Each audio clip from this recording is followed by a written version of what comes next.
Students demanding action. National Walkout Day drew thousands of students from their classrooms to protest gun violence. How one Raleigh school took its advocacy straight to the NRA coming up. Federal budget cuts are hitting close to home. How decisions in Washington could impact a program benefiting some in Wake County. Paying at the pump can be convenient, but it could cost you. We talked with one local woman whose card was compromised after filling up. Hello and welcome to the 2018 edition of the CBC-UNC Diversity Fellowship. I'm Alexa Lorenzo. And I'm Christian Galeno. Earlier this week, schools around the country participated in National Walkout Day, calling for action on gun control. Exactly 1 month after the Parkland shooting, students advocated in different ways. Some students walked out with signs and chants. Others held a moment of silence for the 17 victims of Parkland. Raleigh Charter School decided to pair a protest with direct advocacy. Elizabeth Suarez joins us live in Raleigh to explain how students spent their day. Elizabeth? I'm here at Athens Drive High School, where students plan to walk out next week. Over at Raleigh Charter High School, it really was a group effort.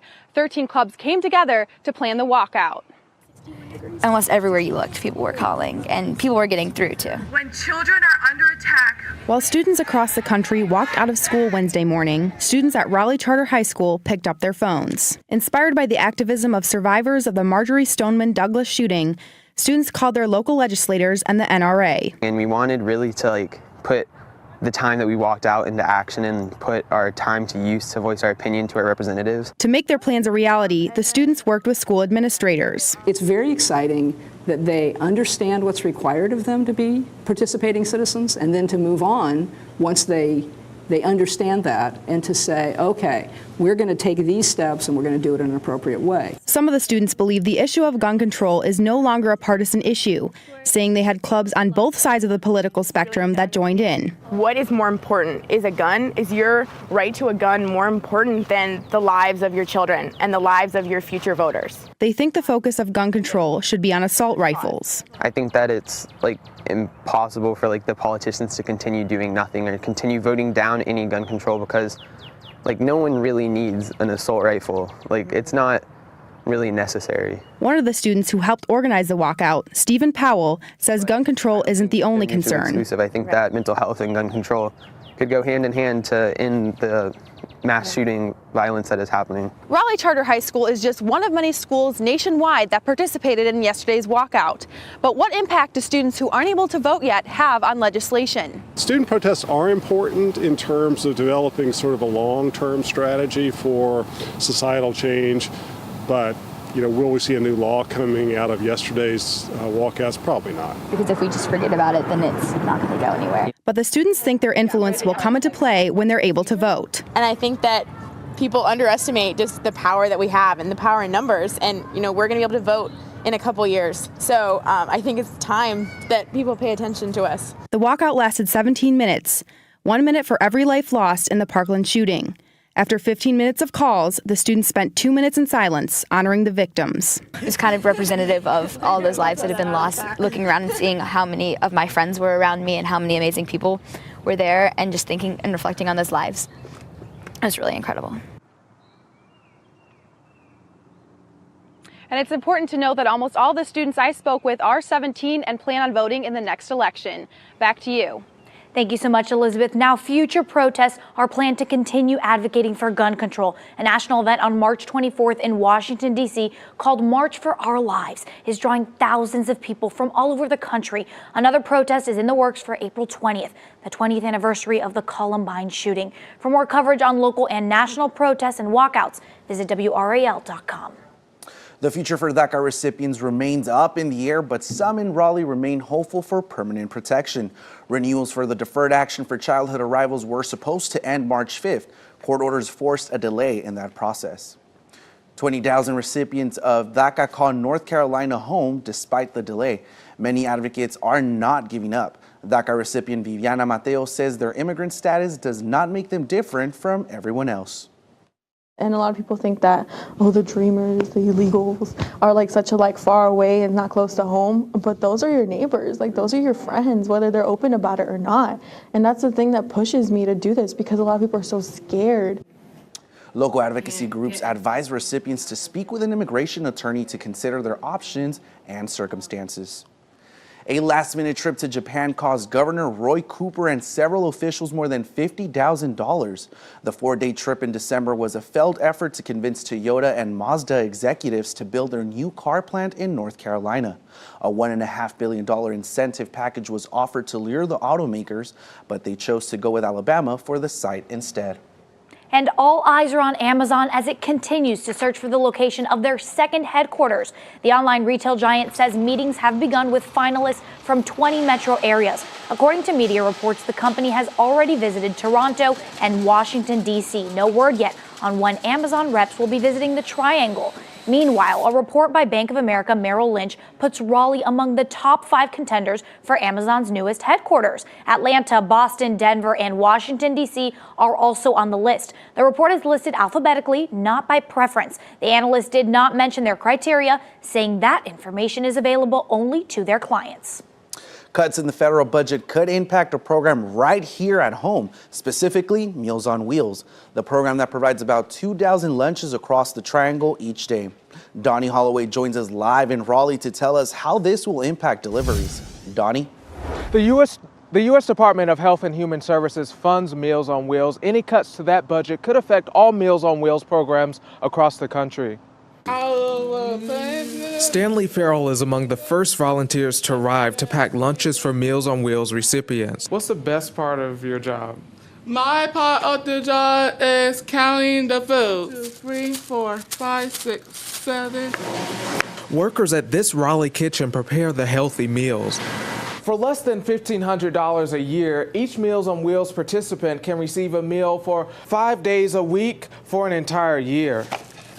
The current concern is that proposed federal budget cuts could affect the service. Director Alan Winstead says if that happens, we either have to make the choice of not serving as many people, or we have to go back to the local community and do more and more fundraising. More money for meals that volunteer Elizabeth Warner can deliver to shut-ins like 71-year-old Susan Phelps. Hi, Susan. Hey, how are you? Good, how are you doing?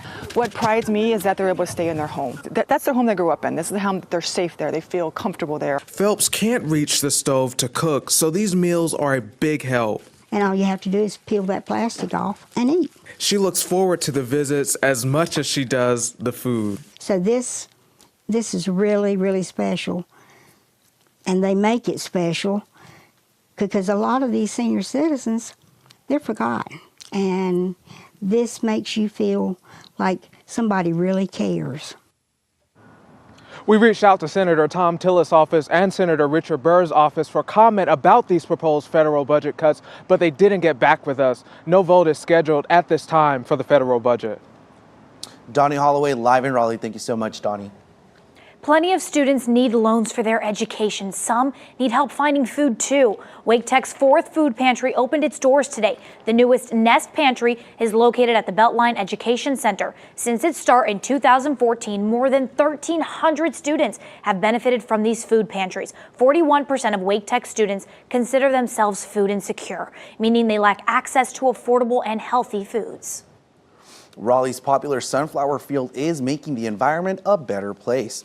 The city received more than $150,000 in funding from a grant to harvest sunflower seeds for biodiesel. Funding will go towards production cost of the 75-acre sunflower field. The city's first tested the flower for biofuel production in 2010. You are welcome to visit the sunflowers, but be prepared to walk. The closest parking lot is about 1.5 miles down the News River Trail. Now, would you pay hundreds of dollars for gas? Probably not, but some drivers do, and they don't even know it. As more people fall victim to skimming. Coming up, ways to identify if your card reader is compromised.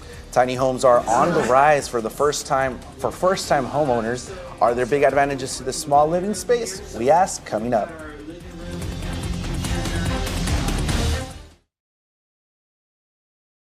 People across the country are being scammed out of their money through everyday activities, Raleigh included. Lex Juarez is live in Raleigh right now to tell us what people can do. Thieves are stealing people's money with skimming devices attached to card readers. It can happen at any machine that accepts credit or debit cards, like this parking meter behind me. I spoke with one woman whose information was stolen right out from under her nose. Filling up your gas tank is so common, it's second nature. So is swiping your credit card at the pump. I go to the same Sam's Club in Raleigh every time I need gas. Most of the time, Mary Margaret Daughtry uses the same pump. Just 2 weeks ago, she discovered her card had been compromised at that very pump. It was over $700. Her story isn't uncommon. Card skimmers have been popping up across the country. We kind of started in 2016 looking at skimmers at gas pumps. And the number is creeping up.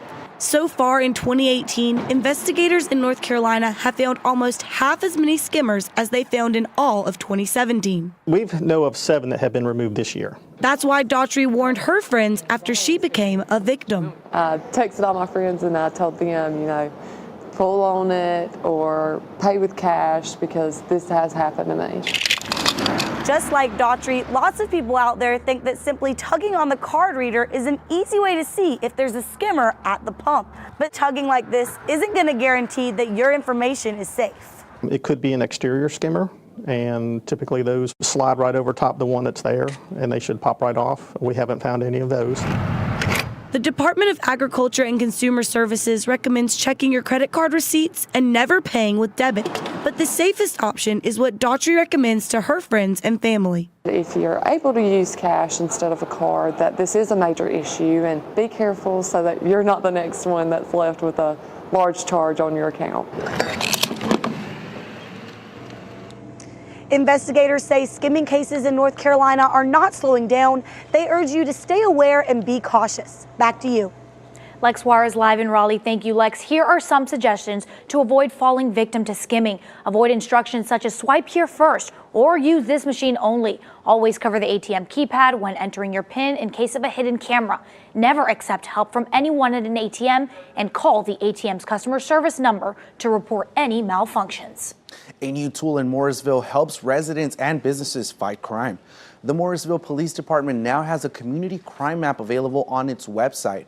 You can map out crimes in a specific area or sign up for neighborhood watch reports. A video tutorial is also available. It's the result of a partnership between the town and LexisNexis Risk Solutions. The real estate market in Raleigh is on the rise. More realtors are saying 2018 is the perfect time to buy a new home. Research shows more people are buying homes than renting. Millennials are also significantly reviving the market. Low interest rates also play a big factor for the current booming market. Tiny homes could also get some of the credit for Raleigh's booming real estate market. These homes could go for as little as $10,000, a big difference compared to the average $300,000 price of a new home. Hannah Lee is live in Raleigh and tells us how valuable the tiny home market is. As the downtown Raleigh skyline is growing, so is the tiny home market. But where would you rather live? In one of these skyscrapers behind me, or in a space that goes from here to here? Come on in.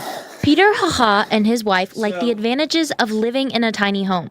Live our lives, maybe not work as hard or as many days a week, travel a little bit more, see what there is to see. Moving from a 1,700 square foot home, the couple is sacrificing a lot of living space, but they're customizing to make this new home their own. Something you wouldn't expect to find in a 295 square foot home is a queen size bedroom where you can stand up. Tiny homes are the hot trend for millennials and first-time home buyers. Mortgage economist Chin Liu says that the trend could have an impact on the housing market. In terms of what works for a tiny home is that today the housing market is undersupplied. So a lot of people want to get into a house, say in the 100,000, 150,000, that they would have been able to get into a few years back, but they can't. But really, it's just right for us. With this option, Haha doesn't have to struggle to find a home that fits the family budget. I would say we're definitely saving some money by being in the home of this size. Our heating, electrical bills, all that is going to be greatly reduced. And the fact that we don't have a mortgage is great. Tiny homes might work for people like Haha, but he's only a small part of the millennial generation. Millennials are expected to reach 73 million by 2019. And with a low supply of available housing, tiny homes are looking more encouraging. Hannah Lee live in Raleigh. Thanks so much, Hannah. Habitat for Humanity is bringing more small homes to the Triangle. A $200,000 grant from Bank of America is helping the nonprofit continue to bring affordable housing to Durham.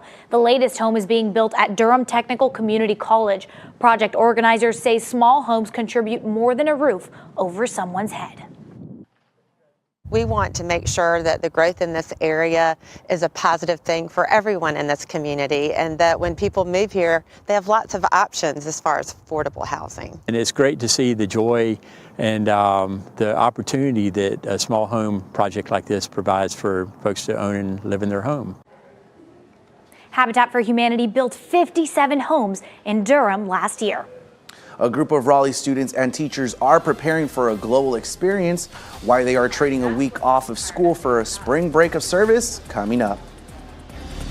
Students and teachers from one Raleigh school are preparing to leave North Carolina for an unfamiliar environment over spring break. A group from Heritage High School will be traveling to Ghana through the nonprofit organization Operation Wisdom. Leandra Larson joins us live in Raleigh to tell us what this trip means for them. While students here at Athens Drive High School are preparing for their week off from school, students and teachers at Heritage High School are going half a world away to lend a helping hand. The first response is a meh answer. Teachers put in long hours. So granted, I wrote this. Jesse Yates has been putting in long hours for 5 years. Here's why I wanted to talk about this. While others are getting ready for vacation, she's giving up her spring break. I mean, there have been some days that I've left school at 2:30 and I've gone home and I've just worked on this trip or preparing for this trip until 10 o'clock at night. Yates is planning a trip to Ghana, where she'll be going back to her roots. I grew up as a missionary kid in East Africa, and I saw my dad do a ton of different service projects. I told my dad, when I grow up, I want to do this. I want to bring Americans, and I want to make sure that they're doing it the right way. And I was only 9 years old. The adventure begins here at Heritage High School, and in a few days, over a dozen students will join Miss Yates on this incredible trip to Ghana. I feel like this trip is a really good opportunity to not only learn, but be active in something that you're passionate about. It's Arfin Warwich's first time on the annual trip to Ghana. I feel like learning about the culture of the trip was the biggest thing that I'm going to take away with me. I did learn a lot. Jenna Weaver's experience last year has her ready for more. Now I know that I have to do that. It's not just something that I want to do or that I might do. I have to travel more. The students and teachers will spend 2 weeks in Ghana, handing out supplies and doing things the locals have said will help them most. What are their mascots? Yates will help lead the group, something she's dreamed of doing since she was a child. I think the reason that as a 9-year-old I was able to see that is because I actually lived it. You know, it was something that no one had to teach it to me in a book. I experienced it. I saw it firsthand. It was real to me. It was my life. 3 teachers and 15 students will head out on March 23rd and be back on April 8th. Back to you. That's incredible. Leandra Larson live in Raleigh. The Durham Rescue Mission needs your help to make their Good Friday tradition a success. The organization is asking donations of Easter baskets. Their goal is to gather 1,500 to hand out to kids. The group currently has about 300. You can drop off baskets at 1201 East Main Street by March 23rd, or you can donate $15 online at durhamrescuemission.org. The annual community Easter event is coming up on March 30th. 5 larger-than-life floral arrangements will pop up on Raleigh street corners this week. The North Carolina Museum of Art partnered with the city, PNC Bank, and Dix Park to install these bouquets. A new one will appear every day this week. This public art project is designed to celebrate the museum's Festival of Flowers, Art in Bloom, starting next Thursday. Thank you for watching this special newscast produced by the fellows participating in the CBC-UNC Diversity Fellowship. I'm Alexa Lorenzo. And I'm Christian Galeno. Have a great day.